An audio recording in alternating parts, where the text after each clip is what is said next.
অভিষেক বন্দ্যোপাধ্যায় তিনিও এক্স হ্যান্ডেলে পোস্ট করেছেন, সেখানে পোস্ট করে তিনি গভীর সমবেদনা জানিয়েছেন। যে ঘটনা ঘটে গিয়েছে, মর্মান্তিক যে মৃত্যুর ঘটনা, সেখানে অভিষেক বন্দ্যোপাধ্যায় এক্স হ্যান্ডেলে পোস্ট করেছেন।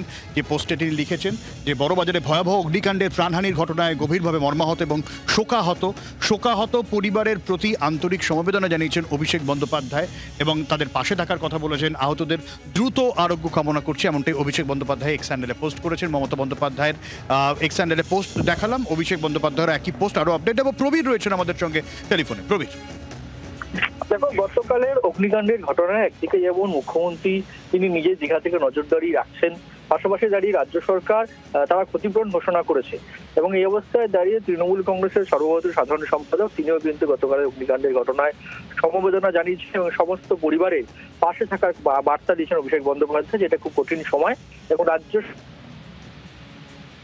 বলে অভিষেক বন্দ্যোপাধ্যায় লিখেছেন এবং এই কঠিন সময় নিহত এবং আহতদের পরিবারে পাশে থাকার বার্তা দিয়েছেন তৃণমূল কংগ্রেসের সর্বভারতীয় সাধারণ সম্পাদক অভিষেক বন্দ্যোপাধ্যায়। অনেক ধন্যবাদ প্রবীর।